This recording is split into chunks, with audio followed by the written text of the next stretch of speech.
What's going on, PC family? How we doing this afternoon, this evening, or this morning, depending on where you are? You know we're international. What's the word, Chitchat? How you doing this Wednesday? Running good, brother. Running good this evening. I mean, not this good, not this morning. I mean, because I'm so used to running with you in the morning that Yeah, we kind of all over the place. So yeah, we've been at it all morning. yes, we have. Today was an interesting day. Yep. Especially when we Pause, got pause for 1 second. yeah, no doubt, no doubt. So I'm gonna take a couple of sips of this coffee. I'm exhausted right now. I had that graveyard. I had that graveyard Now shift we last night. good. We back hot. Today was like you were saying. Oh yeah. Today was very interesting, especially once we got to the USA teams. That was a good talk. Yeah. Drafted who we would want on the teams. That was actually interesting too, because like for instance, like how we went with the Jason Tatum and I switched to the Jimmy Butler because I'm thinking if I get Jimmy here, I can get Jason at the 4. But it's Yep. rough when everybody's voting and Jalen's spamming LeBron. Mm-hmm. So there's that. But then actually, no, I kind of want to talk about something about that too. Yep. With the Larry Bird versus Kevin Durant thing we did, similar to what we did with Tim Duncan and Shaquille O'Neal, Diesel a couple of weeks ago. Yep. So with that, I've been getting a lot of people saying that we all were trolling through that, and there's no way we could really have Bird that high, like have him in that high regard. And I just kind of want to say, just on the record, there was no trolling on my behalf. Like Mine neither. I've stated multiple times that I think Larry Bird clears Kevin Durant. I know today I did say that he was far superior. I probably shouldn't have said that. I wouldn't say that he's far superior. I would on screen, take that down a notch. So I'm gonna take that down a notch. He's not a far superior basketball player than Kevin Durant, but in my mind, yes, he is better though. Right. And there's nothing wrong with feeling like one dude is better than the other dude. And I'm not being biased because I seen Bird and I seen Kevin Durant. So I'm just going with the old head. No, I think Bird is a better player than Kevin Durant. And I think he did more. So that's why I'm going off that. And I'm going off what I saw. And I'm going off what Larry Bird and both Kevin Durant both produced. And I feel like KD did more. I mean, I feel like KD did a lot. I feel like Larry Bird did more though. So I think I have to rank him higher. Yeah, and I never saw Bird play live while he was playing. Obviously, everything I've seen with Larry Bird has been going back, watching tapes from older cousins and things like that. Also watching the NBA Hardwood Classics, really overutilizing YouTube to the best of my ability to watch some of those older players because I didn't get to see it, but I got Bird. I had him in every single category, and I'm gonna keep it that way. I don't think I'm gonna change that. Yeah, Bird was something else. I did give the ball handling to KD because KD was a little bit craftier with the basketball, but I don't really hold that in that much of a high regard because there was no mystery with Bird. I'm gonna stop right here. I'm gonna shoot this 3 right in your face, and you ain't gonna do nothing about it. That was Bird. I'm gonna stop right here. Free throw line, I'm going to pop this J right in your face, and you ain't going to do nothing about it. Bird was telling you what he was going to do, and he did it. So, I mean, with all the mystery of handling the basketball and being nice with the pill, that's great. And once again, you keep defenses on their heels when you do that. I just think it's more impressive when you actually tell a guy what you're about to do and know that they can't do nothing about it. And that's what Bird was doing. And Bird came in 79. Yeah, right? With Magic. What year did he finally actually retire?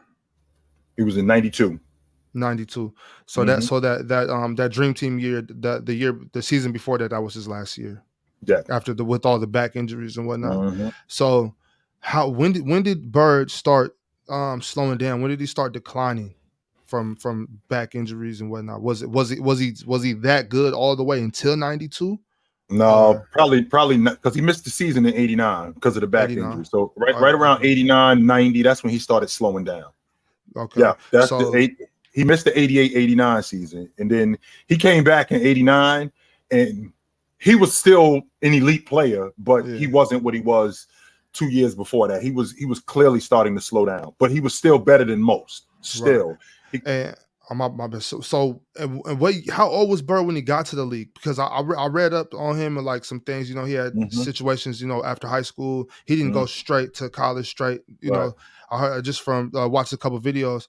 So when he got to the league, how old was Bird? 23, 22? Okay, 20? so a lot of people get this misconstrued. He basically was 1 year removed from the class that he was supposed to graduate with. That's how the Celtics was able to That's how the Celtics were able to draft him. Okay. Because he went back to school, and there was a rule in the NBA during that time where if you came out, if you came out during your draft class, if you didn't put your name in the draft, a team could draft you. So Big Ox, your senior year is, I don't know, your senior year is this year. The senior year of college. We're talking about college. Yeah, your senior year of college is the 22-23 season, but you played 3 years. This is your senior class. This year, this is your senior class. So you eligible for the draft this year. Next year, you playing again though, because you didn't play that 1 year. So that freshman year, you went to school, but you didn't play. You didn't go to school for the whole year. You came to school and you started for maybe a month, and then you left school. And then the next 4 years, you went somewhere else. But it's on record that you was in school that year. So if you stayed in school that year, this year would be your senior year. Only except you're going to play another year because you didn't play that year. Right. So you're going to play another year. So this year you would be eligible for the draft, which means that the Miami Heat or the Seattle Supersonics, they would draft you and you could go back to school. So that was the rule. That's how the Celtics ended. That's how the Celtics ended up getting Larry Bird. Got it. So how old was he? 22 when he got to the league? He was 23 when he got to the NBA. 23 got to the league. Yeah. So I know I asked you all these questions. I am asking for a reason. Is it safe to say that pretty much Bird's whole career, he was at his peak? He had a peak his whole career. He was in his peak, or is there or can we narrow it down to a couple seasons? I'm asking you this because I want to kind of get to the bottom line of peak versus prime. Right. What is the difference in peak and prime? Because so if he got there at 22, right. What age did they say that men typically get to their prime? 23? No, about 26. 26. In the NBA, it's about 26. That's when you see a lot of these guys at 26, 27, and then that lasts till about 32. Then they start slowing down. And I had a difficult time with this too, man, because I was thinking to myself, what exactly is the reason for bringing up this guy's peak being better than this guy's peak? So when you talk about a guy like Bird is one of the main reasons why what you just brought up is why I have him as high as I do. Because Bird, from the day he showed up for almost a decade, or not even almost a decade, for a decade, he was awesome.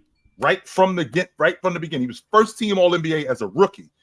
And that lasted all the way up until 1989.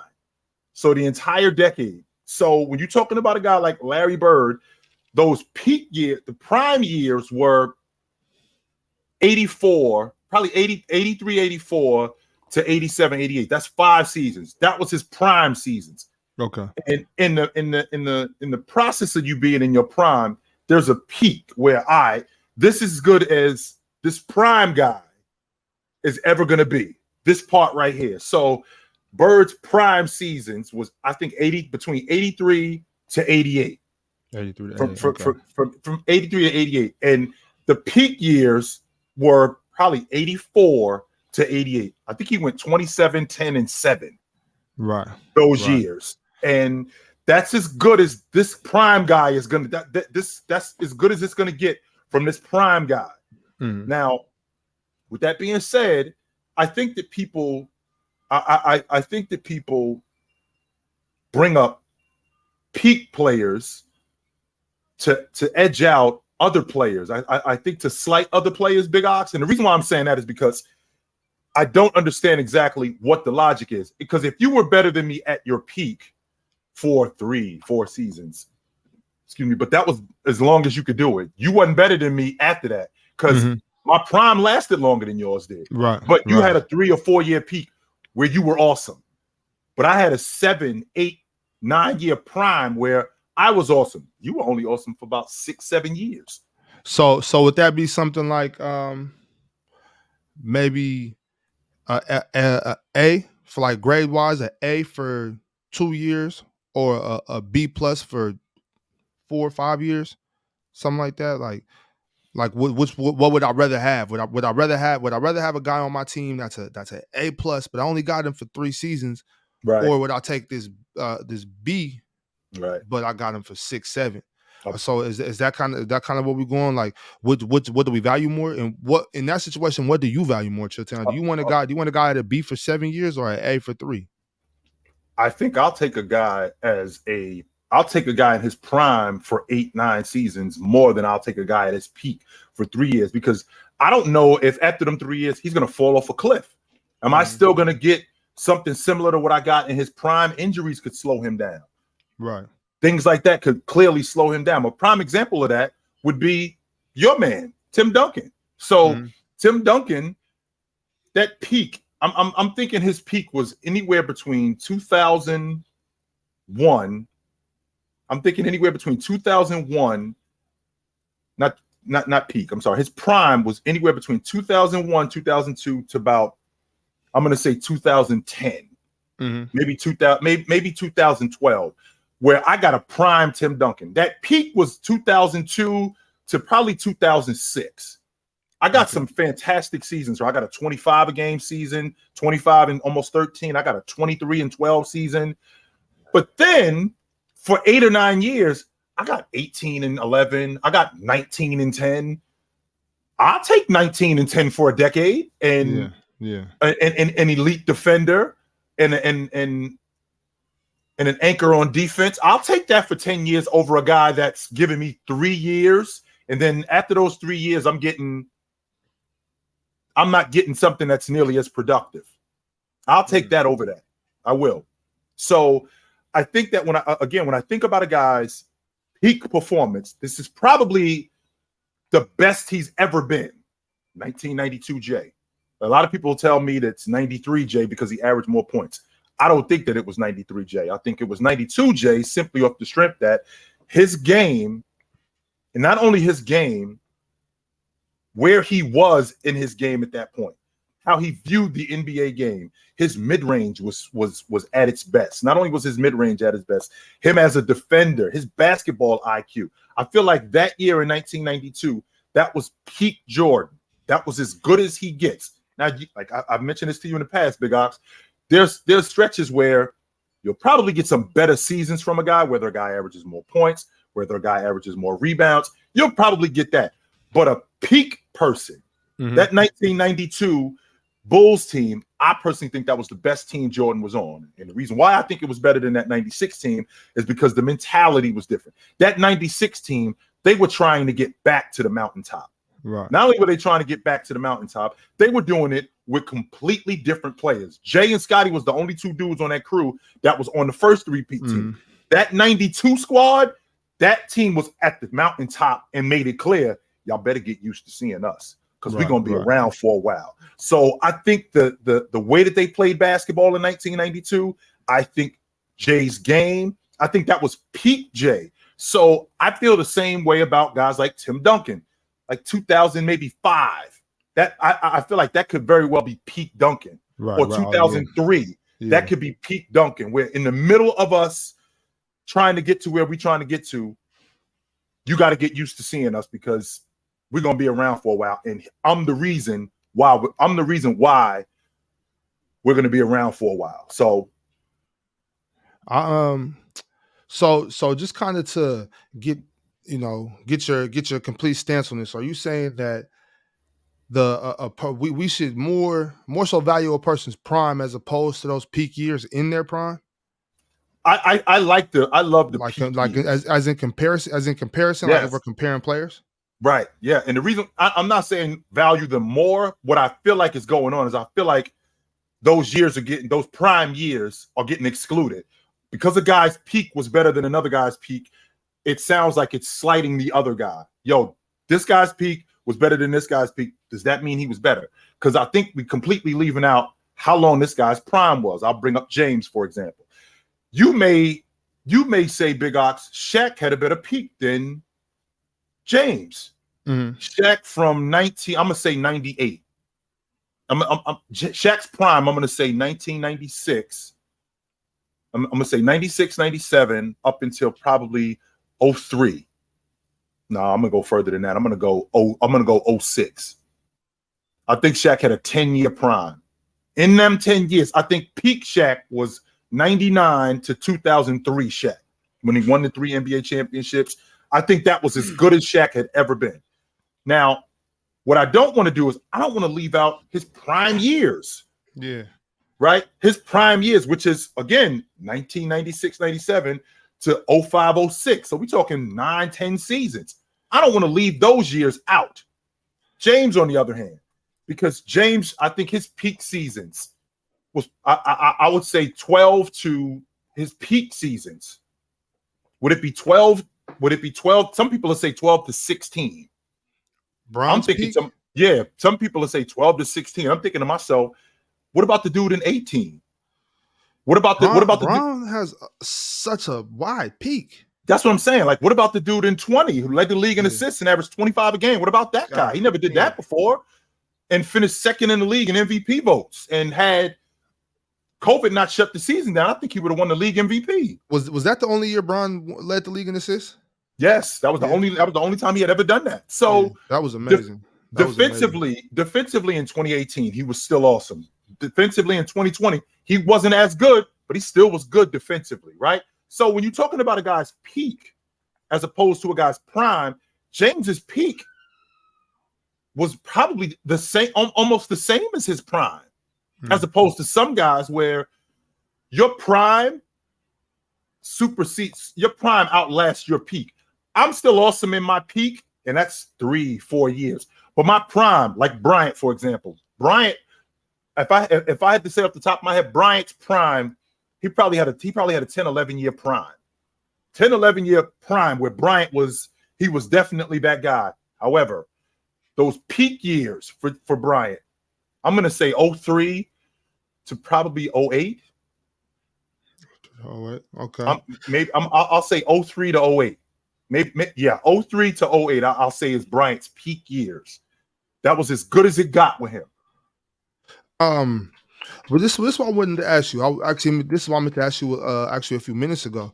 Yep. When people are doing their rankings, like their top 10s, what are they ranking by? Do you think most people are ranking their primes, full careers, or just by their peak? Because if we're ranking just on peaks, I don't think most people's top 10 will look how it looks. I don't think so either. And the reason why I say that, Big Ox, is because there's no real criteria when these guys give their rankings. If you notice, a lot of them, it's based largely on this dude's a better basketball player than this dude, and they'll minimize production, or this guy produced more, but he wasn't as good a basketball player. It's a lot of inconsistencies with a lot of guys, and the reason why is because you're talking about different opinions when you're talking about basketball. But I think it's largely due to guys not giving guys who maybe weren't better talent, maybe weren't better at basketball, quote unquote. I think that them not giving other people credit is where they rank their top 10 all time. Right, and that is a thing when we have to make sure. I try to do this when we're having basketball talk, like especially on the panel or any other show. I'll try to make sure that before we answer questions, we know what the criteria is. What exactly are we talking about? Are we, because that's how wires get crossed a lot of times, especially on the panel. There's so many of us, we're talking.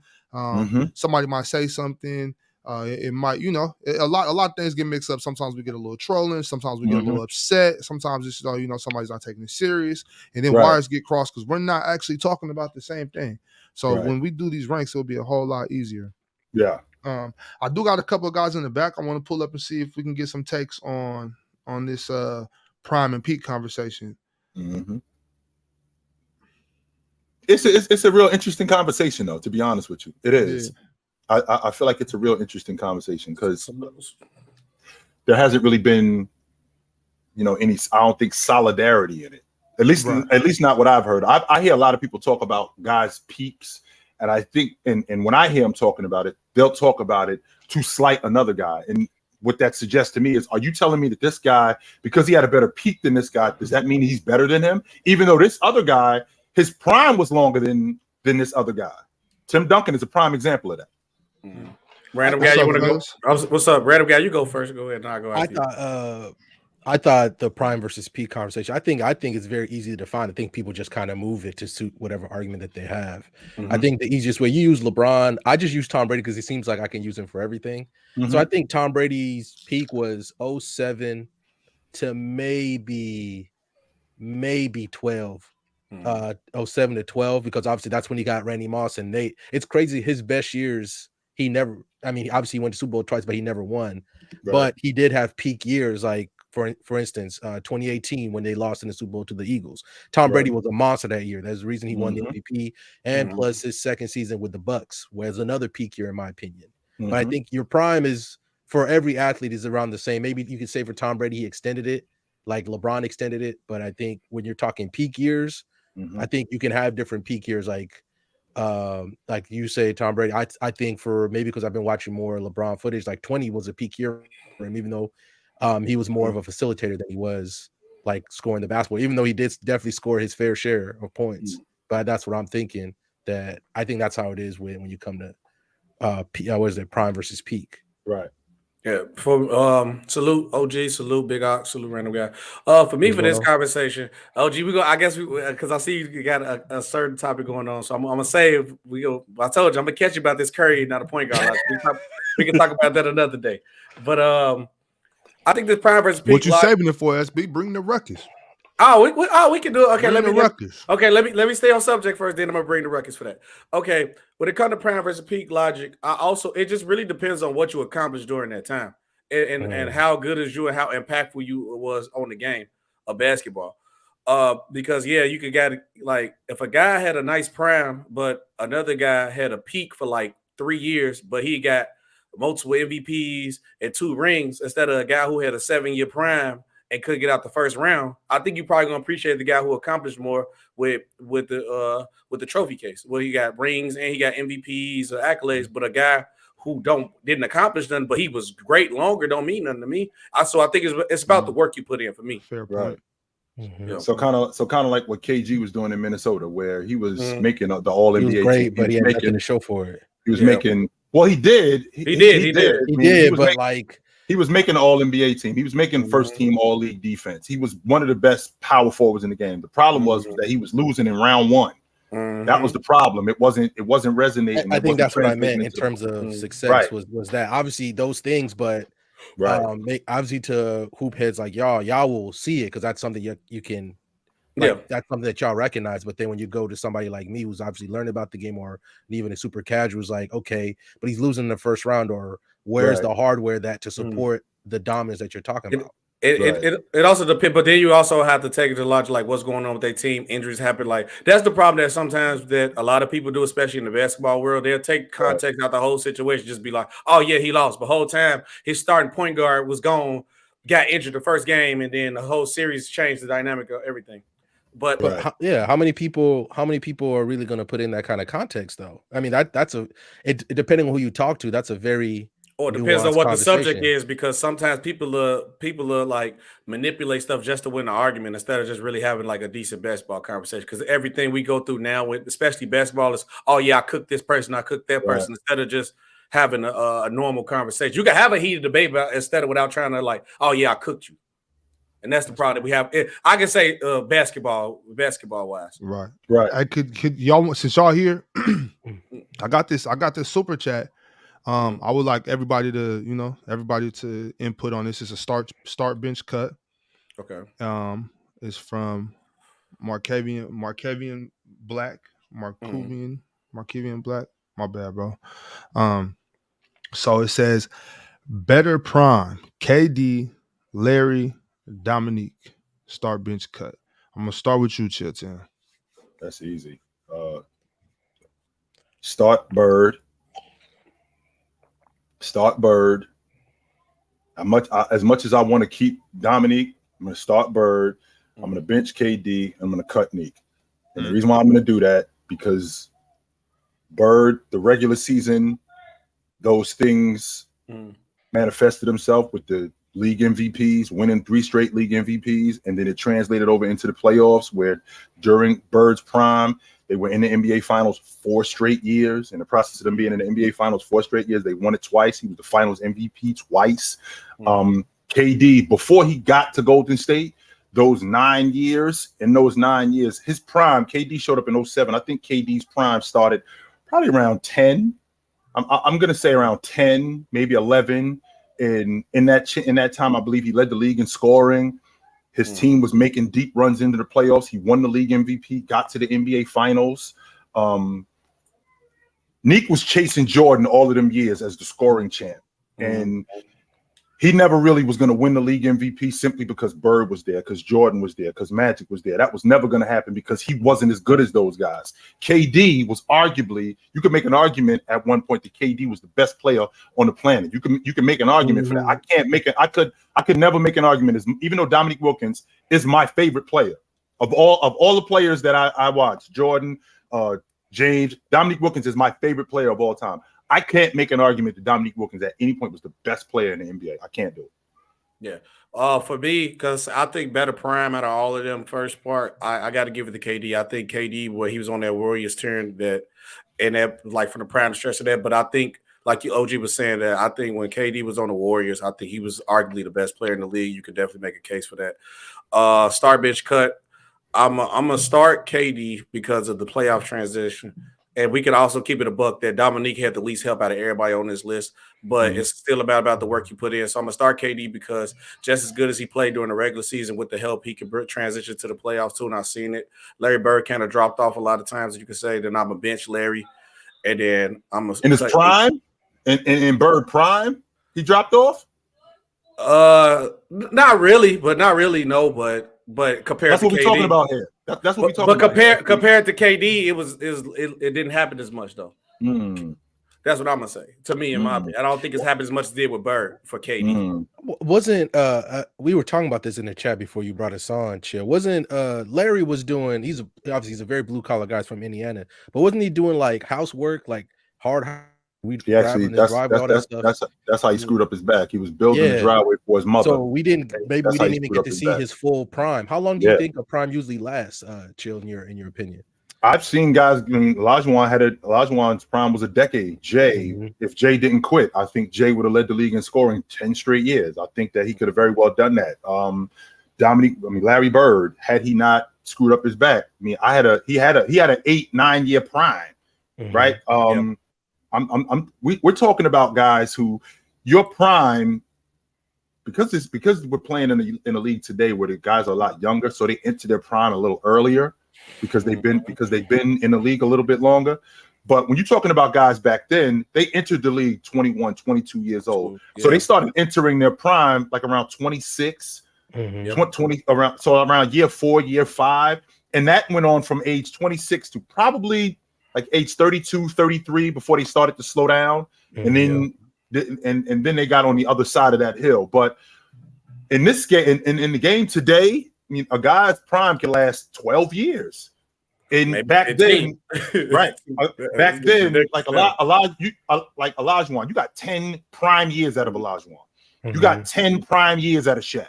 You didn't get 10 years out of him. You got 10 prime years out of him. So when I think about a guy's prime, that's when you're talking about all-time greats. Okay, I guess my answer to that Starchman cut was Larry. I'm a big person of like unrealized potential, and obviously Larry doing all the housework cut his prime. It's Larry. I start Larry. I bench Kevin Durant, and then I cut Dominique. Like SB said, he just didn't have the team. What's like the team support that you like a player of his caliber to receive, especially with what he had to go through to even get to the finals. So OG.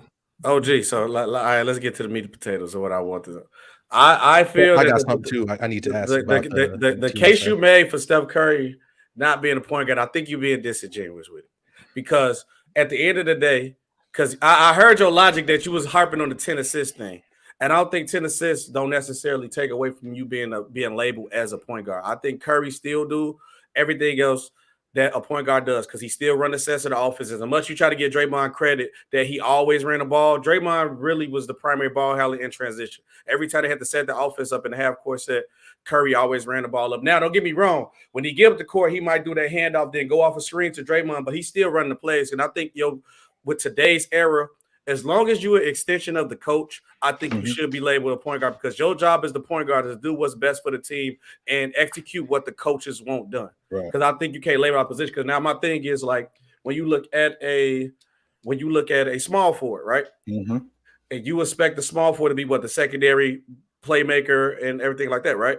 But depending on where you have them, depending on the era, but keep it on the era. Yeah, depending on the era. But we never call a guy but you look at a 2-guard and you expect buckets from him. But we don't ever say Carmelo Anthony a 2-guard, because he don't do what the primary small forward should do. He's really all buckets. But we don't take that from Melo and say, hey, Melo, you really a 2-guard. No, he's the 3. I think we get caught up with just labeling things off position. Because obviously, OG, you hoop. The position was just for a novice to keep up with the game.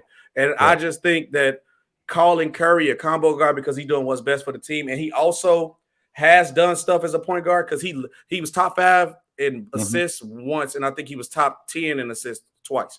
Right. So I think he should be labeled a point guard. Ochi. That's just isn't that why we have different caveats, like a pass first point guard and things like that? Like, obviously the most traditional version that we have in the NBA is of point guard is Chris Paul, even though he's clearly slowed down, but with the evolution of the game, we've added different ways to play each position.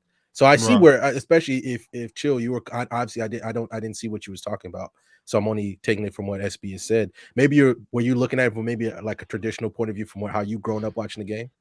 I'm also looking at it, and I'm also looking at it in the kind of offense that Steph Curry was playing in. So Mark Jackson tried to turn him into a traditional point guard when he got him, where he was the primary ball handler, where he was bringing the basketball up the floor and they were running the offense, where he was basically the table setter.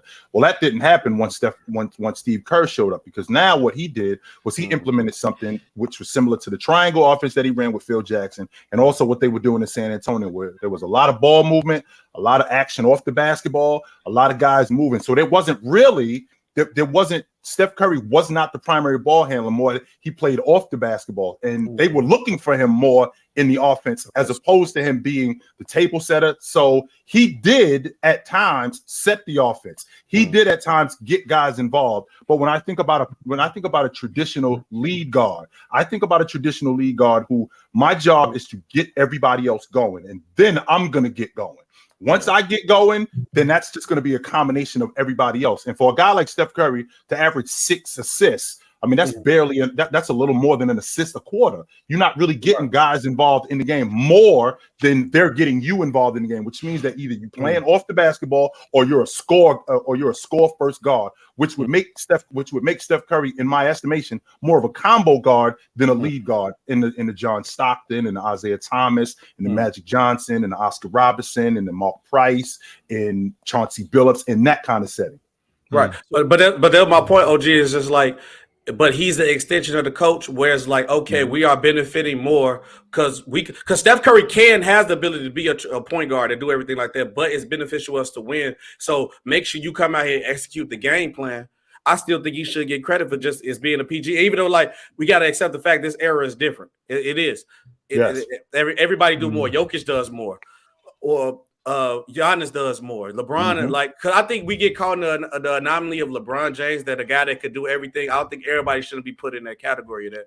As long as you can do some of the attributes of that position, I think you should be labeled that. Which does, and I'm not going to, and really quick, Big Ox, which does matter. However, when you're talking about Jokic, right? Jokic is a primary ball handler. Joker still does big man things. He leads the Denver Nuggets in rebounding. Even though Joker isn't one of the best defensive players in the game, I believe he leads them in shot blocking. So he does big man things. When I think about LeBron James, even though he is the quote unquote point forward, he still does small forward things. He does get out in transition. He does defend. He did defend at a high level. He did distribute like these guys did. And to your point about about Carmelo Anthony. Well, Carmelo Anthony isn't an anomaly. You know, we just talked about it. Bird was buckets at the small forward spot. Yeah. Dominique Wilkins was buckets at the small forward spot. Alex English was buckets at the small forward spot.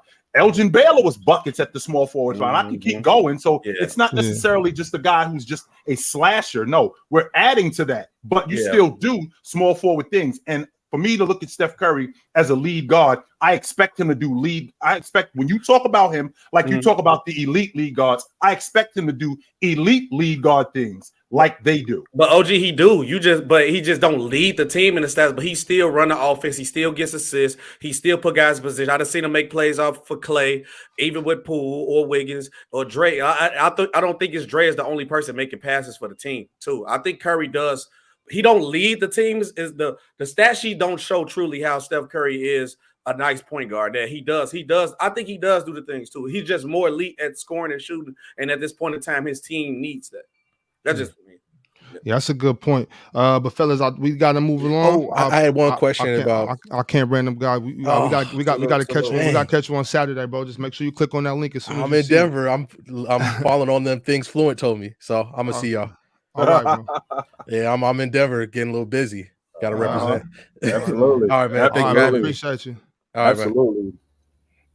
I just, Big Ox, when we talk about when we talk about a guy's position, I understand that the game has been advanced, right? Where guys do more today than what they did in the traditional sense, right? But they still do things like, for example, KG.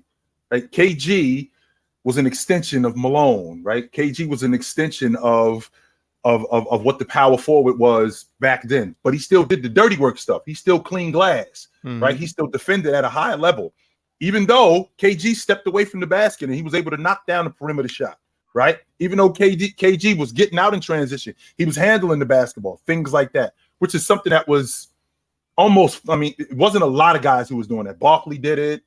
Malone would handle the basketball, but KG was now not Malone. I'm sorry. Weber was an extension of that. Guys like that were now an extension of that. Weber handled not Weber. Malone handled the basketball, but it wasn't like what Weber was doing. But when KG showed up, he was now an extension of that, but he still did the dirty work that four men do. And that's my stance when you're talking about a point guard and measuring him to other elite point guards. You do elite point guard things? That's not to say that you don't score the basketball. That's not to say that you don't have the gravity offensively that these guys have. Do you do these other things that elite point guards do? Right. That's a good point. Also, what I was thinking kind of while that conversation was going on, I'm kind of wondering if people don't realize the evolution of sports. And I'll specifically talk about basketball because that's the sport I know. The evolution of basketball, the reason why somebody this age might think that they're better than somebody 10 years ago, it's not so much that they're better. It's just they learn to do different things because the defense catches up. Right. So if I'm on the block and all I got is a drop step, that's the main move for the big man at this point. We're doing drop steps, boom, strong right up. Now the defense, the coaches are like, how do we stop that drop step? So now we're playing that bottom leg. We're keeping our hands up. We're fronting the post. We're doing different things. So now I got to get a different move. So now instead of that, I'm coming with the drop step, but I'm spinning off this shoulder using my left hand now. Right. Now we gonna stop that. So now it's like, okay, now they learn, okay, stay on the ground, don't bite for the drop step, go protect this side. So now I got to come with an up and under move. You know, it's like we're just learning different moves. It's not like this person wasn't capable. It's just that this happened first. So that's why I don't like the way, just the evolution of positions. Now the four men, instead of working on the block, they got all those moves covered. Now I got to be able to open up, step back, shoot a little off the glass. It's just different. It's just, it's the evolution of the game. Yeah. So there's I still think those positions still count though. Me personally, I still go by, okay, you play this position, you play that position, But it's all good. Let me grab a couple of guys up before we get to the next topic, though. Got a really good topic coming up. Let me see, who is this? Davion, D Reed. What's going on, y'all? You're Nah, your mic is bad right now, D-Reed. Hold on. Let's see if we can get it back out. How y'all doing? Nah, it's bad. Just drop out and come back in. Just drop out and come back in. Yeah. Hey, what's up? How y'all doing? What up, Dave? How you doing, bro? Hey, I got a question for you, Chill. Who you think the best 3 teams who acquired the best over the offseason? Like, what 3 teams got the best over the offseason? I got my 3. I'm gonna give you my 3 before I go ahead and let you think about it. So I think the Lakers running it back and bringing back what they brought back. I think that they're right in the middle of this. Let's see who else. When I think about championship caliber teams, I thought, to be honest with you, I like what Phoenix did with their rotation. I do like what Phoenix did with their rotation because I wasn't sure what I got questions about them, about the top half of their roster. The bottom half of their roster with their rotation guys, I'm actually feeling what they did there. That part I'm actually feeling. The Lakers, I like what they did. I like what Phoenix did with their rotation guys. I like what the Knicks did too. With adding DiVincenzo. I like what they did there. With Josh Hart. Those are the 3 teams that I'm thinking about off the top of my head that I'm thinking, I think these guys are going to be a lot better. I got a different 3. I got the Cavs. I think them getting Max Strus, I think that opened up they offense a lot, especially in the starting lineup. They needed somebody that can shoot, so it opened up Darius Garland and Donovan Mitchell to work on the floor. So now they can't just clog the lanes with what's his name? I can't think of his name right now. No. I'm saying like the small forward Cavs. Oh, you're talking about Isaac Okoro. Yeah, like they can't really clog the lanes as far as that. So I think that helped them a lot. I think the Celtics getting Porzingis, I think that helped their offense a lot. They can play different offense styles now. Jaylen Brown can play off ball now because he don't need to be dribbling. They need him. I feel like Jason Tatum and Porzingis should run a 2-man game. Jaylen Brown running back doors or whatever it is. I think that's how they should run their offense. And then third, I think the Rockets, based off the players they got, but I think Ime Udoka, just simply the coach over the years, I think it's going to help Jalen Green and just the young players become better because they didn't have nobody that can keep them aligned. But I think over the years, I think Ime Udoka just alone helped them take it to a whole nother level. I do like what they did in Houston. Yes, I do like that. Right. And I like the coach more than I like what they did in terms of players. Because exactly, that's what I say. Exactly, I feel that's what I like the most. I like the coach what they did more than the players because I'm looking at what they did in terms of their players. They still got a lot of young, undisciplined guys. Don't get me wrong. I think the vet in their point guard in Van Fleet, I think that helps them out a lot. But I think that having a vet coach like Udoka, who's proven that he can get a team to the championship, he's proven that. I think that's gonna give more discipline for that Houston Rockets crew, and I think that's gonna help them out a lot, 100%. The reason why I didn't pick Boston because I didn't like them getting rid of Marcus Smart, and I don't like Jason Tatum as my primary playmaker. Anybody who knows me knows I love Jason Tatum. I don't love Jason Tatum as my primary playmaker. So I think that another lead guard. And I'm on record saying this. I would love Mike Conley in Boston because I think he's perfect for what they be doing. That's the only reason why I didn't pick Boston. But I still think that Boston's going to be the class of the Eastern Conference. You don't trust Derek White or Malcolm Brogdon, Well, Malcolm Brogdon, my issue with him is last season was the first season since his rookie year that he's played that many games. He's always broken down. He's going to break down at some point. That's just who he is. Derek White as the lead guard, I haven't seen him as the lead guard, and I don't know if he can play that on a consistent basis. If it's one thing to do it in stretches, it's something completely different to do it for an entire season, plus the playoffs when teams scheme against you. And Derek White is one of those guys who I think he's better as a rotation guy more than he is a lead guard on a championship team. Yeah, that's true. I feel like they definitely will try to get somebody by like half of the season, if they're not where they want to be. Or they probably play like Peyton Pritchard more. You never know. You never know what they might do. Yeah. Hey, Fluent, I had a question. I was on Fluent and Chill before. I wanted to finish off maybe. I don't see him neither, Ox. I was looking around myself. I was trying to figure out where he was at too, Ox. I was like, yo, you see him in here? Where he at? I was looking for him too. No. I had a question to finish off that KG and Dirk debate, because I remember you didn't realize like he averaged over like 10 rebounds in the playoffs, and I think that's like an actually underrated part. People don't realize you actually look in many of the playoffs he played in, like just the series themselves, he would have 12, 13, 14 plus rebounds a game. Mm-hmm. But people look at the overall view and like the total, like towards the end of his career where he's averaging 5, 6 when he's already towards the end. But if you look in his prime, his average probably was almost like 27 and like almost 11. In the so playoffs. I would say yes. In the playoffs. Yeah, in the peak years. Right. So I feel like he's one of the few guys, if you look at numbers wise, his numbers got better in the playoffs. There's actually not that many Hall of Famers where you see their regular season numbers, playoff numbers, where the playoff numbers actually get better. And I feel like he's one of the few that, if you compare the two, his playoff numbers are actually better than his regular season numbers. Well, when I think about Dirk Nowitzki, I just want that to I don't want that to just be in the playoffs, because what that suggests to me is I'm doing this just to get to the playoffs. You know, the elite players, I do this and then my game steps up even more in the playoffs. Like I think Dirk had he had one playoff run. I think they lost in the first round, and or they either lost in the first round or they got bounced in the second round. He averaged 13 rebounds. I'm thinking if you can average 13 rebounds in the playoffs, you can average double-figure rebounds in the regular season. You can do that. You can easily do that. If you can average 12 rebounds in a series in the playoffs multiple times, you can average double-figure rebounds in the regular season. You can do that. And I think you're shortchanging us. I think you're shortchanging us when I'm in a regular season, I'm 22 a game, and then in the playoffs, I'm 31 a game. Like, wait a minute, where is this during the regular season? True, because I can see bias. Yeah, I feel like what that can equate to, that can equate to a higher seed, because averaging more rebounds, that means that we can get more wins. More wins equals a higher seed. That means that we can probably avoid the San Antonio Spurs in the semifinals or the Phoenix Suns, and we can end up in the conference finals. Or that means that us having more wins, that means I can get more league MVPs, or at least more league MVP votes, something like that.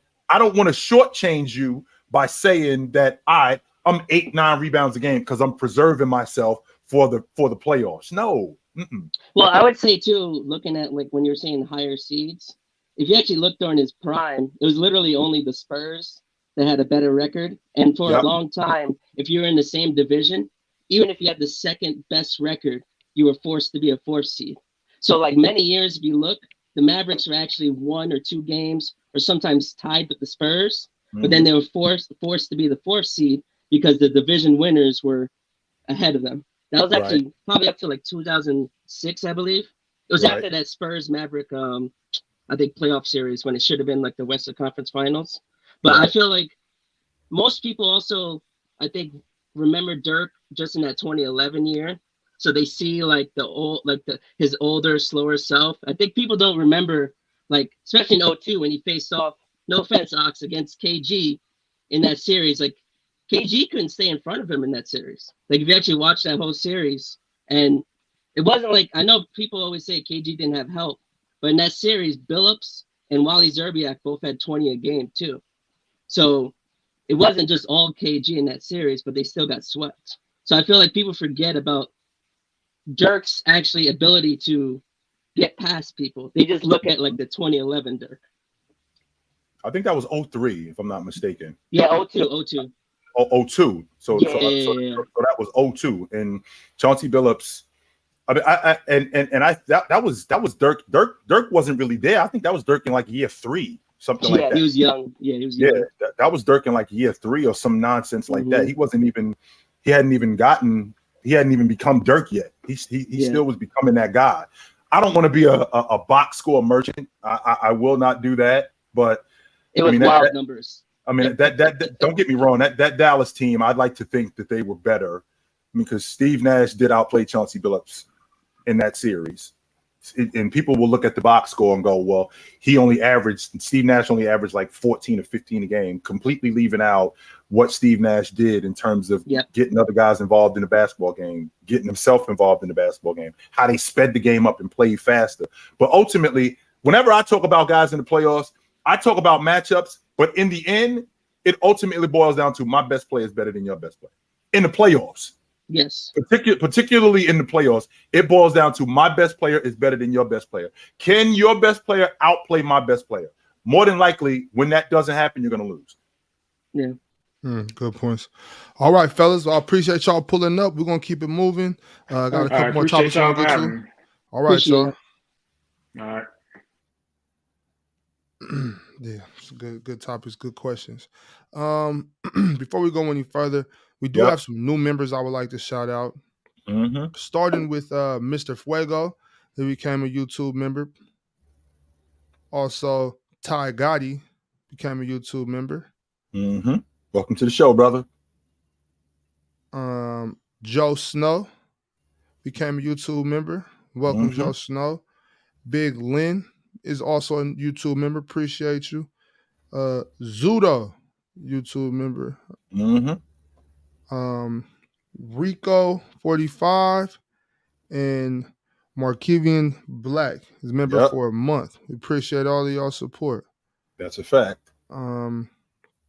We have a super chat from Slim21. Chitchat. In their prime, Monte Ellis or Tyreek Evans? Tyreek Evans did win the Rookie of the Year, but Monte Ellis I think he had like a 3 or 4 year stretch where he was like 25 a game. Yeah. And he was a bucket getter. He was 100% a bucket getter. I would have to go with Monte Ellis. They had to go in another direction in Golden State because they had a better player in Klay Thompson, but Monte Ellis was fantastic. Yeah, I would have to go with Monte Ellis. Jay Reezy. So Curry assist stats should look like Trae, Chill? No, I don't think that they should look. I don't think that he should be a 12 or 13 a game assist guy, but it should be more than 6. It should be more than 7, and it should be more than 8. When you're gonna tell me that he was just as good as a lead guard as Oscar Robertson, he was just as good a lead guard as Isaiah Thomas, he was just as good a lead guard as Magic Johnson or John Stockton or Steve Nash. Yes, that has to be higher than 6 assists a game. That's why I have him in the combo. That's why I have him in the combo conversation, because he was a scorer more than he was a distributor. Liam McLean says, should Boston resign Griffin? I think he's talking about Blake Griffin, right? Yeah, I do like them bringing Blake Griffin back because, when you got a championship caliber team like the Boston Celtics, you need vets, and Blake Griffin gave them good minutes from time to time. Okay, sure, he ain't Blake Griffin from Lob City. He's not that guy anymore, 100%. But he still gave them really good minutes when he was on the floor. He gave them dirty work minutes, right? He still was able to knock down the mid-range, and he still guarded. So I have no problem bringing back Blake Griffin. Right. Also, let me shout out some of our GOAT members. We have Haramis Imor, Alejandro Rodriguez, Terry, and IDWC. If you want to become a GOAT member, just click on that link. No problem at all. We got a couple minutes before we get to the topic of discussion, which will be at the top of the hour. So in the meantime, let me grab, is that Huncho from the chat? What's up, fellas? What's up? Oh, before I say anything, Jack Boy, click the link. What's going on, y'all? Y'all got something for us today? I got a question for you, Chilltown. What up? If someone were to ask you what caused the running,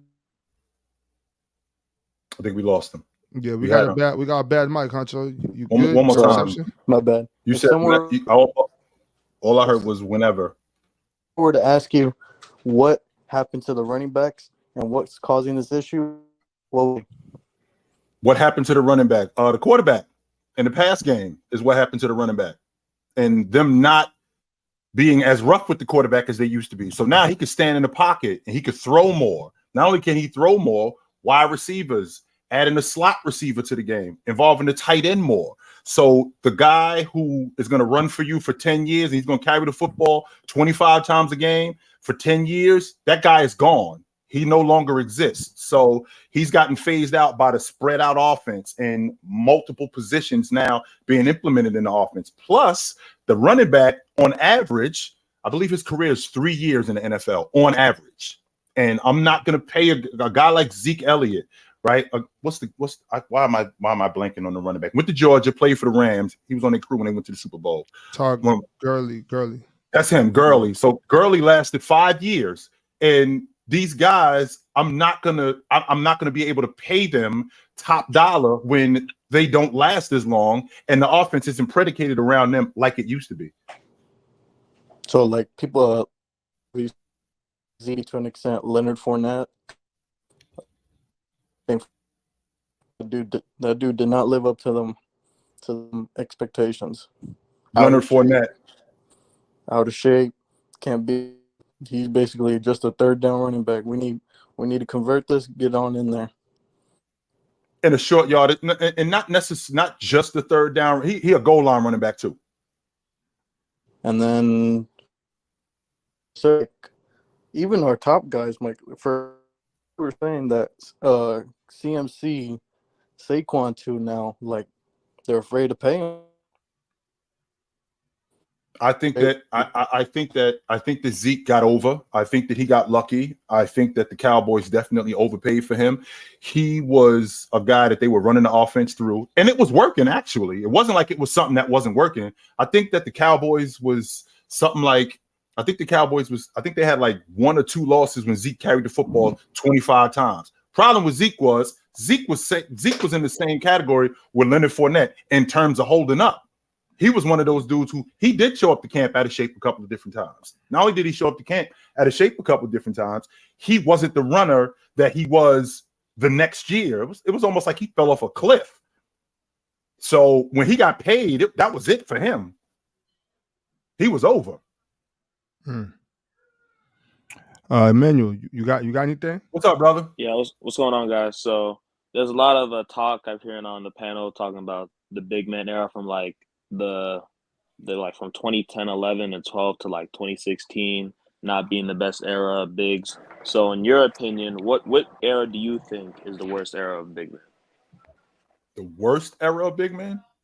I don't think that I don't think that there's a worst era of big man. I think that the game changed from 2000, maybe 2008 to 2012. In that 4-year span, the game changed like that, and the big man couldn't adapt to it because the game got further away from the basket. Guys were shooting the long ball more. The game got faster, and the big man, the traditional big man, who was just used to standing on the block or playing in the mid post, lower in the mid post, he couldn't really adapt to the game like that. So in terms of it being worse, I think that attributed to the downfall of the big man during that time. So guys like Andre Drummond, who can't shoot a mid-range, and the reason why he can't shoot a mid-range is because the game is happening so fast where he's just a glass cleaner now, he's a glass cleaner and a transition big. And he's not really affecting the game that much. You know, he's getting a lot of layups. He can't shoot free throws. And the game is changing so fast that it's not really helping him. So guys like that, when I think about 2008 to 2012, I think that the transition really hurt that era of big man. Yeah, I understand that. So you saying they're like in another era in like the early 2000s that'd be much more successful in your opinion? I think Andre Drummond would be fantastic in the 90s. He would be great in the 90s. I think even in the early 2000s, I think he'd be great in the early 2000s when you didn't have to play that far away from the basket. Guys like Andre Drummond, Al Jefferson. LaMarcus Aldridge I think he could play in any era because he could knock down the mid-range. And he wasn't a traditional big. He was a 4-man. So he can knock down the mid-range shot. But the traditional big man, like guys like Dwight Howard, he started getting phased out of the game because he couldn't play on the perimeter. He couldn't play in the mid post. He couldn't play in the mid range. So that affected his game. Yeah, no doubt. That's all I got for now. Yep. Yo, am I good? And to homegirl in the chat, Maria knows best. She said Rudy Gobert. Just so you know, Rudy Gobert could actually knock down the mid range. Not only can he knock down the mid range, he could shoot the long ball. Because he did that with the French national team. And he was doing that for years. They just didn't use him like that in the NBA. That's the problem with him. So A Simmons, you know what? A Simmons in the chat just made a good point, something I was talking with my brother about yesterday. The fact that in 2009, the Memphis Grizzlies drafted Hasheem Thabeet, the pick before James Harden. The pick after Blake Griffin was Hasheem Thabeet, and we know how that worked out. Yeah. So, and again, we were still in the that we hadn't made that transition yet, Big Ox, to a long ball shooting league yet. You know, the big man was still ruling during that time. Right. So okay, D Reed, let me what up, D? Michael, you got something? Good. You hot? No. Yes, it's a lot better. Yes, a lot you better. hot? What's going on, man? I ain't talked to the guys in a minute. What's going on? What up, yo? What's up, man? What's the main topic? What we got going on? Well, when you clicked on, we were talking about, you know, peak versus prime. Just recently, as you heard, we just kind of got to talking about, you know, the weakest big man area. But do you got anything in particular you wanted to talk about, or Maria? I just pulled you up. You got something on your mind? Y'all got anything y'all wanted to talk about? Really, I know. Go ahead. Well, I had a question Maria, for you. Had set up for who? For you. Okay, what's up? As far, because I know you done did both as far as coaching and playing. So what would you say? I don't know, how can I word it? Gave you the most like satisfactory? Like, was it your first win on the professional level, or was it your first coaching win? You know what I'm saying? Like, which one would you know what I'm saying, put first in your career overall? I would say coaching is more satisfying than playing, personally, just because you can't control anything when you're coaching. You could just tell them, you know, you could give it to them. You could draw up as many plays as you want on the sideline. So when you got a group of players, you know, no matter what the age, if they really buy into a philosophy that you have and run a play that you have and it really works out, it's like, damn, that's, you know, you get a rush like, yo, that's crazy. That really worked. And, you know, you get more confidence in yourself. When you hooping, like for me, it's hooping. It's like, I was doing that all my life. So it really wasn't no big deal to me. Like, okay, like, yeah, that's just supposed to go in, you know, like that's what I do, you know, but coaching is way different to me. I had that question for a minute. I was watching all the videos when you was coaching in was it Vegas? Yeah, we did Anaheim first week and then Vegas the next. Mm-hmm. Yeah, it was dope. Yeah, like I was watching it and I'm like, yeah, I can see where, you know what I'm saying, it's almost like being a parent. You know what I'm saying, teaching something and then watching it come to fruition and then watching it actually play out. You know what I'm saying? I felt like, yeah, that's what's up. That's what's up. Right. Maria is in the house. Who is Maria? Is in the house. What's up? Hello. What up? How you doing, Maria? I'm doing good. How are y'all? What's going on? Very good. Good to hear from you. Nice. I got two questions. Okay. So my first question is, what do y'all think about, you know, the praise that the USA team is giving Jaren Jackson and saying that he's the best player? He's been the most impressive player out of all the players that have been at the camp, at the trainings and things like that. I'm happy. Jaren Jackson's one of my favorite players in the league. Mm-hmm. I think he's definitely gonna make. I feel like Jaren Jackson could come into this next season taking a huge jump from last season. Even bigger jump than he did. Maria, stand on it. Is Jaren Jackson this season, is he an all-NBA performer? Going into next season, I see it. I think he could be. Okay. I definitely think he could be. Okay. I think all right. He about the defense is there. He just Obviously. got Depoy. Yes, now the offensive side, like I think he could take a major leap on the offensive side. But the thing is, the way I don't like one thing about Jaren Jackson is that he likes to stray away from being in the post. And that's something that I hate. But that's where I feel like if he could continue to dominate in the post, he could definitely be he could be scary.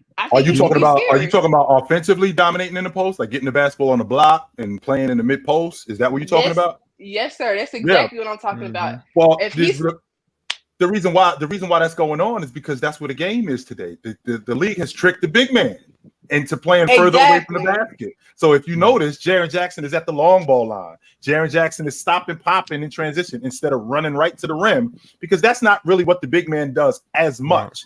If he did that more, he would be way more effective. He would enhance Memphis's offense.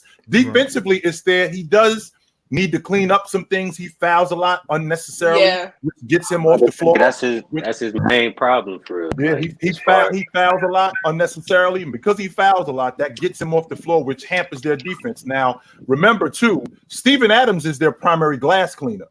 which enables Jaren Jackson to now roam, not just roam, which enables him to shot block, right? Which enables him to play on the perimeter defensively. But I do think that what he's doing with Team USA, I think that's going to help him coming into this season. I think that's fantastic that he's doing that. Maria, let me ask you, because I know that you real big on Memphis in general, but so you say you think Jaren Jackson can take a step up in offense this year. Do you think that's because Ja's not going to be there at the beginning? Like, is Ja in the way of his offense getting better? Yeah, definitely. I think I'm like star players with Ja Morant play style and things like that. It does kind of tend to take away from other players on the court, unfortunately. But Jaren Jackson we will definitely see an increase in his points with Ja Morant off the court. And obviously when Ja Morant comes back, his numbers will decrease. I just hope it ain't no like huge decrease with adding the all-star Ja Morant back to the court. But yeah, I think Ja Morant play style definitely takes away from I was just about to ask you, Maria. Well, why does it have to decrease? Especially considering when Ja comes back, let's say we win it. Let's say we rolling. If we rolling, why do we have to change this? Because it sounded to me, Maria, like you want to run the O through Jaren Jackson. That's what it sounded like to me. It sounded to me like you want to run the offense through him. Well, let's just say for the sake of argument, they're doing that in Memphis. And in the process of them doing that in Memphis with Marcus Smart, right? With Steven Adams, with Dylan Brooks, it's working. Well, when Ja comes back, shouldn't Ja implement himself more into the offense as opposed to we're going to switch this back to now Ja being the primary ball handler? Wouldn't that screw a lot of things up? I think it would definitely. It would. I don't want to say mess up the team chemistry. And Ja kind of did this last season where he sat back and he was like, "My team is playing good without me, so I'll be fine." I think he came back and was playing. Well, he played like 2 games off the bench or something like that. He did something similar to what I'm saying. But I think so. Yeah, I would like for when Ja Morant comes back, I would like the offense to still go through the Jaren Jackson, because I think it would flow better. The offense looks better instead of having Ja Morant have the ball and continue to do it his way. Right. Because, like I said, Ja Morant's play style does kind of tend to hinder other people's game just a little bit, but not too much. Now, what I don't want to do, Maria, is I don't want to take away from who Ja is in transition, because he's one of the best transition players in the game. But when we get in the half court, I do like Ja having the ball, but I also would like to see, from what you're telling me and from what I've seen, it looks like Jaren Jackson is getting better offensively, right? So if he's getting better offensively, maybe we do need to implement this dude more in our offense. Maybe we do need to run the O through him more. Maybe we do need to get him more involved. Does that mean switching up the offense where we can get mismatches with him? Does that mean getting more one-on-one action with him? Yeah, I think it does. Yes, I want to see that more one-on-one action with Jaren Jackson. Just basically, I would like to see it ran through Jaren Jackson, because I think what he's doing from what I'm hearing in the training camps, whatever the practices of the USA team, is that everything he doing phenomenal. He doing good. And we saw it in the games. If you give it to Jaren Jackson, let Jaren Jackson cook in the inside, and I think that's a good team right there. All right. Okay. Well, I appreciate y'all coming up, D. Reed. Maria, appreciate you popping in. Also, Maria, you stay strong. Ja will be back. Absolutely. It's okay. All right, D. Reed. Appreciate y'all. Yes, sir. Appreciate it. I do like I usually Ox, when you get a dude who comes off Team USA, his game elevates. Yeah. He does get better. And I think that's largely due to him playing with them dudes and then coming back into the season, looking at everybody else like, I was with these dudes and I was handling myself, which means that I ain't going to see nobody, 1, in practice better than the dudes I was dealing with, and 2, on a nightly basis better than the dudes I was dealing with in practice every day. Speaking of that, because I had my brother called me yesterday and he was a little upset. He was like, "Yo, why haven't you made any videos, or why haven't you really been pressing the issue about De'Aaron Fox not being on the USA team?" And I was just, I didn't really think about it, and I was like, well, you know, because there was the year when De'Aaron, I believe they wanted De'Aaron, and I think even Marvin Bagley, they wanted him to come out that summer, and they were like, De'Aaron was like, no, I want to focus on trying to get my team to the playoffs. Right. And so I was kind of thinking about it, and I was like, it's really no need for De'Aaron to be playing this summer because there's it's not like there's any vets out there that he's going to be able to learn from. And it's not like Dame or Steph or Chris Paul is playing. So who are, you know, what's the point, you know? So do you have a take on that? Like why De'Aaron isn't on the team? Because it really kind of just went over my head. I didn't really think about it until maybe yesterday, early yesterday. The Team USA for young guys isn't as nearly as incentivized for guys like De'Aaron Fox as it is for young guys like Cade Cunningham or a guy like Jalen Brunson. You know, guys like that they still trying to establish themselves in the league. I mean, De'Aaron Fox, I don't think that it would hurt him. I think that it would help him if he was on Team USA to play that much basketball over the summer. And then going into the season, I'm ready to rock and roll. I'm getting the best competition that I would possibly get during that time. I don't think that it would have hurt him. The only thing I could possibly think of, Big Ox, is maybe they did reach out to him and he said no. What about Trae? I think he's another one who I think he said no. Okay. Okay. So now we can get to the topic of the day, something that really, you know, got me a little excited right now. And that is this year's Hall of Fame class.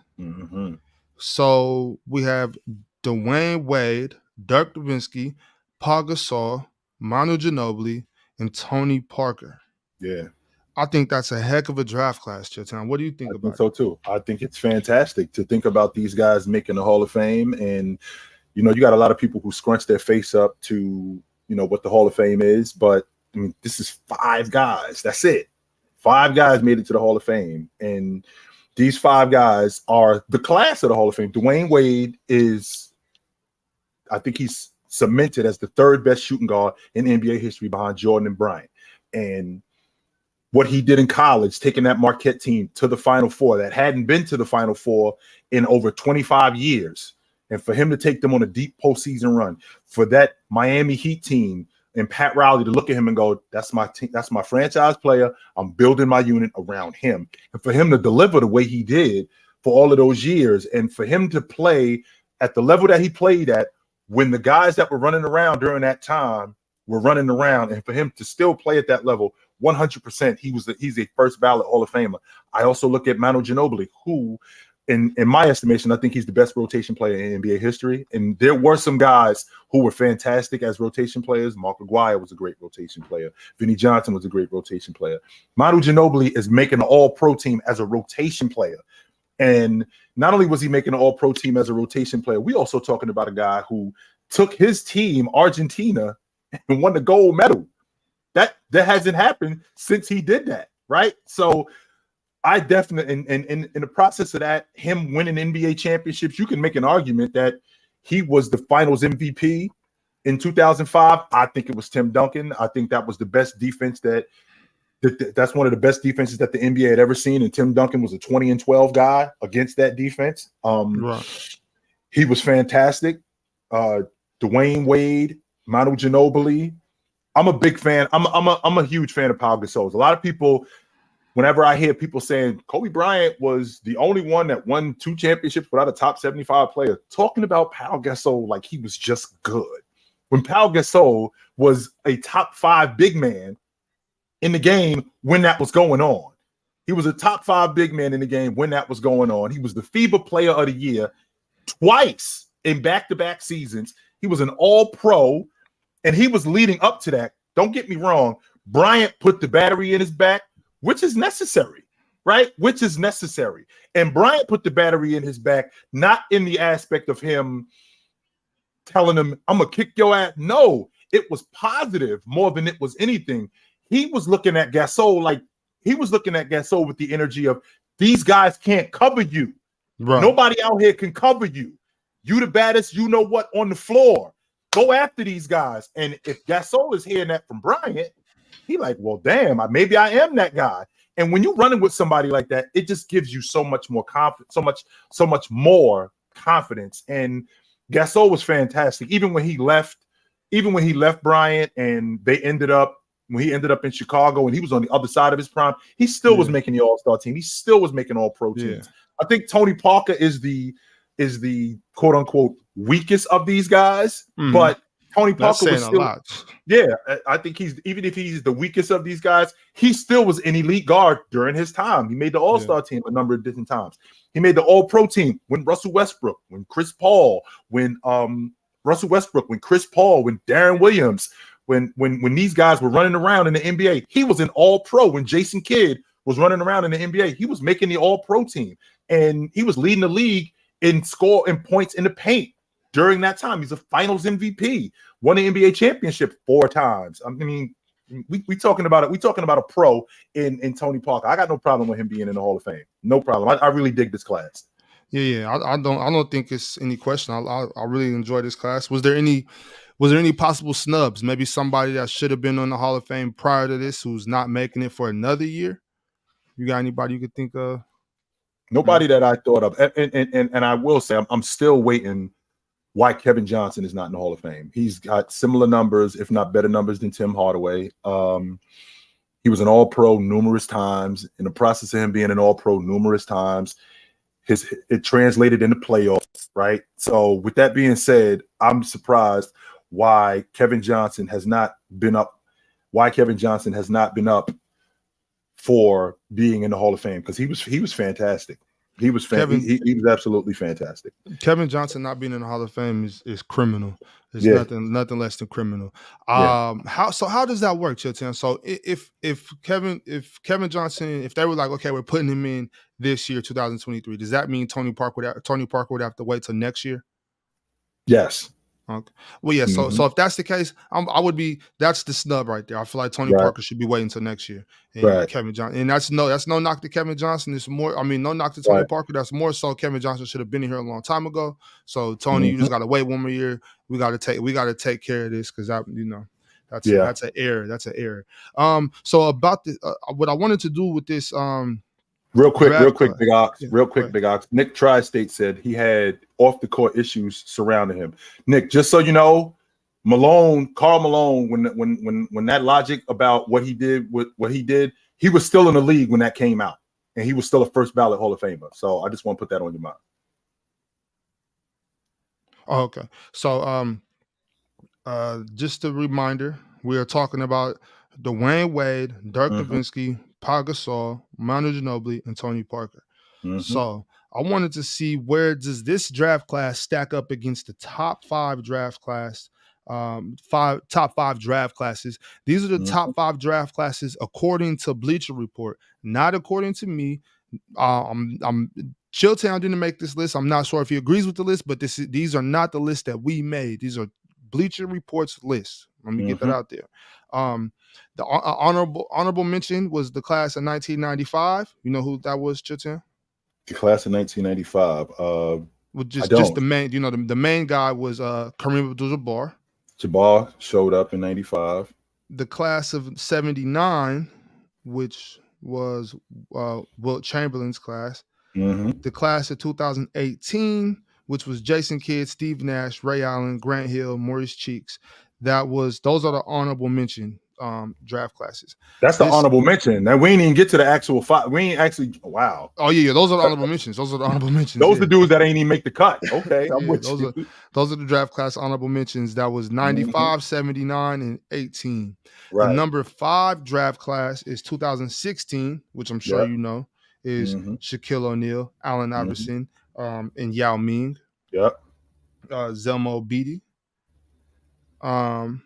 Does this class stack up to them? Does this class stack up to Shaq, Yao, and Allen Iverson? No, I don't think so. No. So they don't even stack up to the number 5. And don't get me wrong, Gasol, you know how I feel about Gasol. You know how I feel about Tony Parker. You know how I feel about Manu Ginobili and Dwayne Wade. But Shaq, Yao, and Allen Iverson? No. I would have to disagree, Chilltown, just because I think if we put Dirk, D Wade and Tony Parker together, that'll equal Shaq. You know, so I'm trying to do it that way. That'll equal Shaq. So we got 3 guys equaling 1 guy. Yeah, and with a little bit left over that they got on Shaq, you put that with Manu. Right. That can get us to close enough to Allen Iverson. That's more than half the dudes. That's more than half the dudes. That's more than half the dudes up to 1 dude. Nah. Right. and then the last guy left would be Pagasol, who would be equal to Yao. So that's my rationale. That's my rationale to get them with that. Good luck with that one. No, man. And then at number 4, they have the 2010 class, which was Karl Malone, Scottie Pippen, and Dennis Johnson. That's a hell of a class. But it is a hell of a class. Not only is it them, they also inducted the 1992 Dream Team. So that's what pushes it. That's the separator right there. Sorry. Okay. So that's the separator right there. It's looking like this draft class will not crack the top 5, but we will move on to number 3. The 1980 draft class was Oscar Robertson, Jerry West, and Jerry Lucas. Is it proper to have them number 3? Should maybe 4 or 5 be ahead of them? Jerry, I don't know if I love Jerry Lucas in that. I mean, don't get me wrong. Jerry Lucas was a fantastic power forward center. He was great, but I think Bill Russell wasn't in that class. Bill Russell was earlier than that. But Oscar Robertson, Jerry West, yeah, I do have to put that class.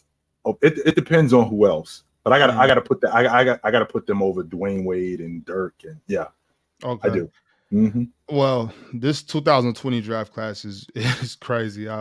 This we don't even have to have this conversation about the 20 draft class. Isn't that Garnett and Duncan and Kobe? Tim. They only got 3 names right there. Just Tim Duncan, Kevin Garnett, and Kobe Bryant. Yeah, I did not research this list. If I would have researched this list, I would have done it the other way. I would have went from 1, 2, 3, 4 to 5. I didn't know what I was walking into. So this might not have the effect I thought it was going to have, y'all. But now we're just learning that these draft classes are incredible. I think Chris Bosh was on that. I think Chris Bosh was in that too in 20, if I'm not mistaken. I don't see his name. I don't know why they wouldn't put him in the title with that, because that's a. It was Bryant, Duncan, Garnett. I think Chris Bosh was in that 20 class too. I think he was. I'm not sure, but I do think he was. And the number 1 is 2009, and damn, it's Michael Jordan, David Robinson, and John Stockton. Yes. Yeah.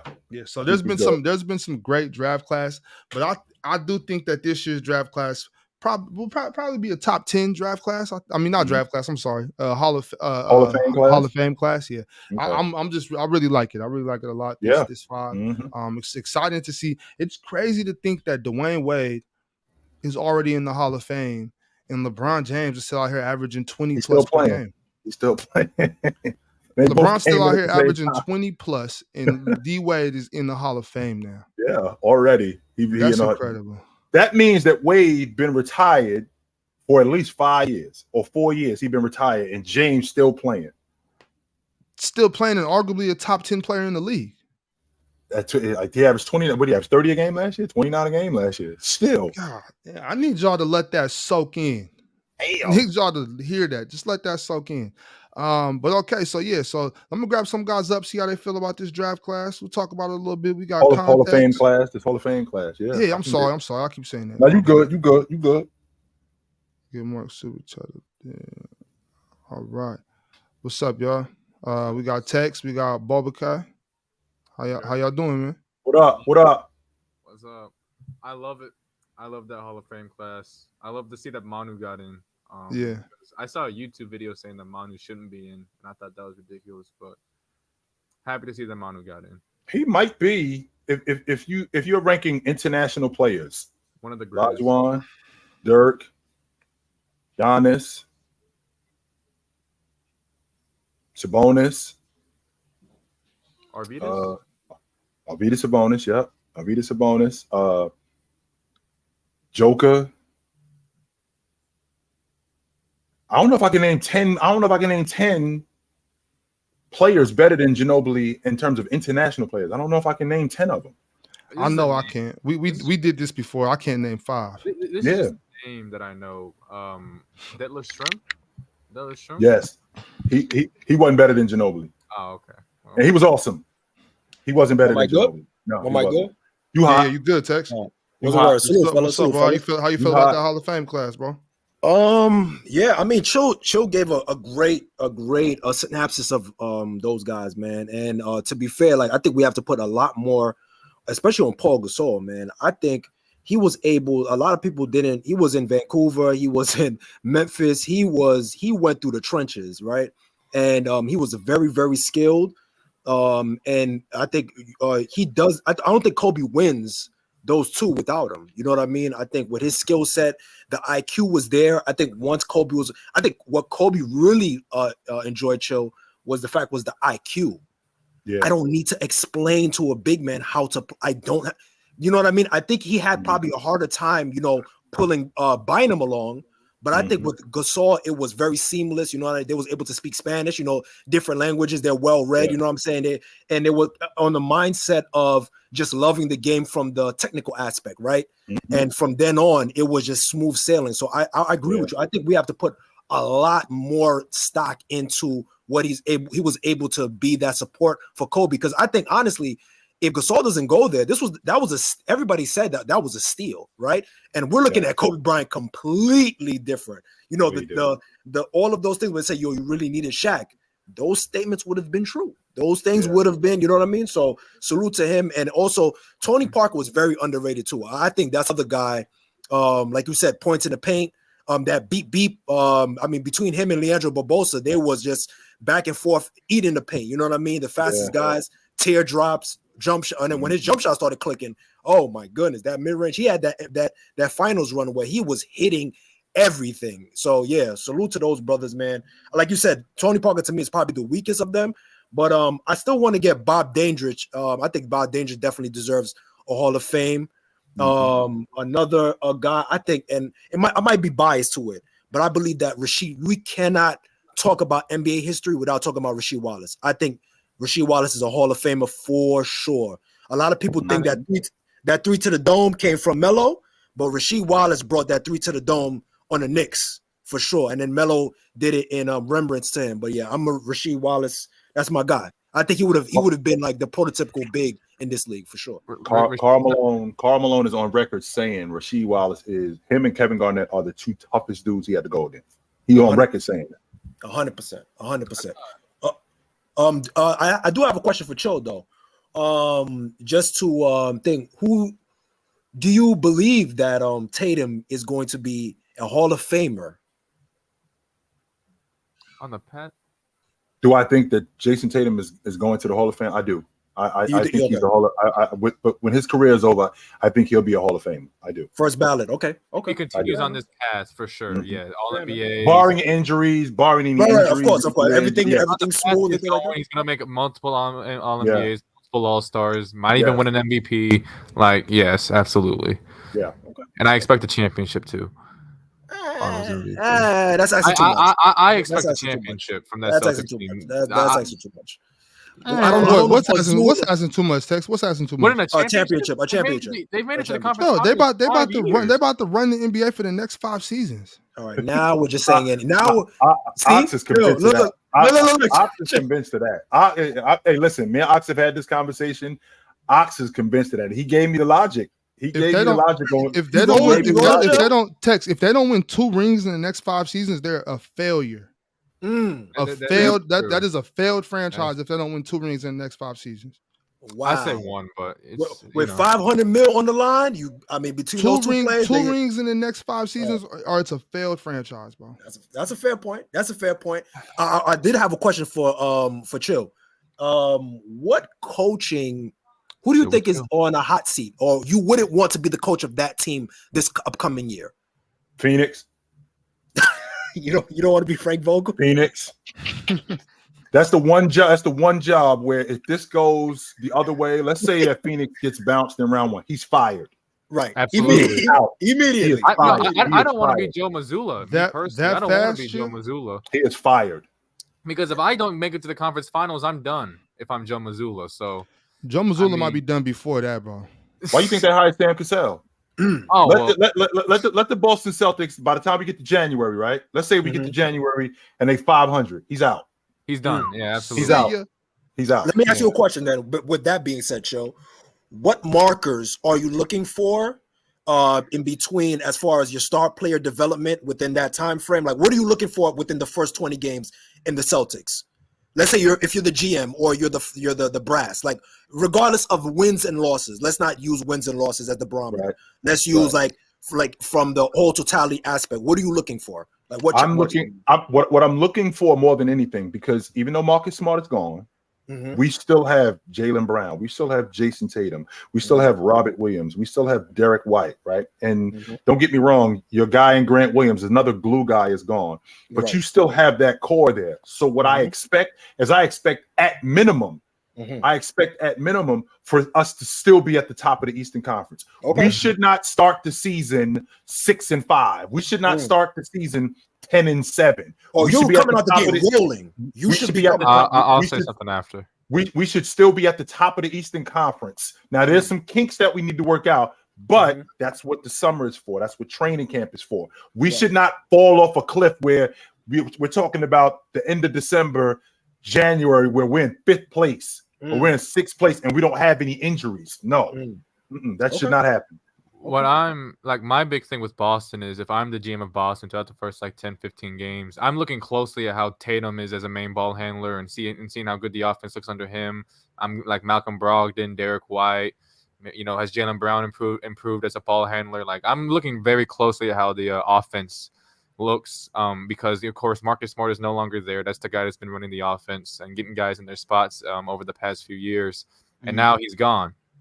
And now if you're Boston, I still think they need that guy, but I'm looking closely at Brogdon. I'm looking closely at White, seeing if I have something there. If I have a lead guard there, maybe Tatum can take up that mantle.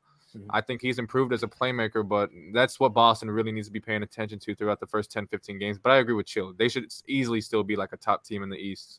Like easily. I think they should dominate the East. The only thing they got to worry about is that I think Giannis is coming out on terrorist mode. Other than that, I think it's all good. But Tex, Bobacar, appreciate y'all pulling up. We reached the mark. I gotta let y'all go. Y'all catch us on Saturday though. Yes, sir. You already know. What's going on Saturday? Is it another chill with chill or is it? Yeah, chill with chill. You don't know the schedule, bro? I don't know the schedule. Lock in, people. Get it together. I just know it happens every now and then. That's all I know. It's not every now and then. So look, for everybody that doesn't know this, because that's crazy. That's crazy for you to say that. And you come up here. But look, let me just let y'all know right now. On Wednesday afternoon, we go at 2 p.m. Pacific, 5 Eastern. On Saturday morning, we go. Well, Saturday morning for me, we go 9 a.m. Pacific, noon Eastern. So y'all tap in. That's the schedule.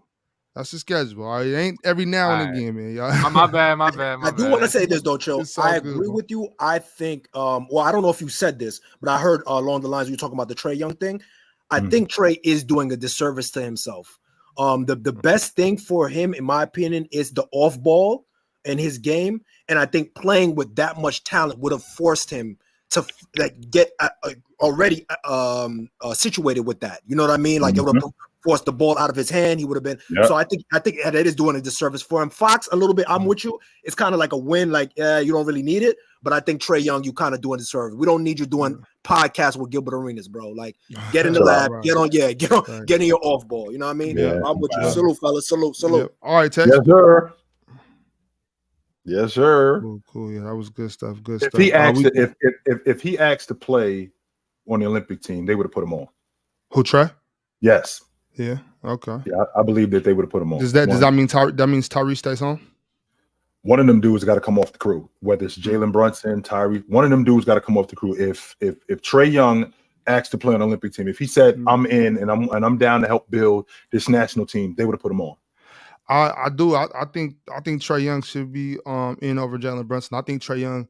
I don't know who's better. I think Trae Young's probably a little a notch above Jalen Brunson, but Jalen is obviously serviceable. What the reason why I wouldn't be mad at having Trae Young is just because we know we got a spark plug.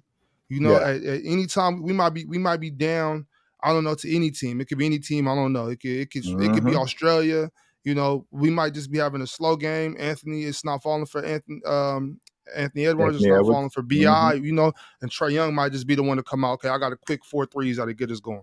You know, that's the type of player Trae is. He will also shoot you out of a game too, so beware of that. Yes, he will. Yes, he will.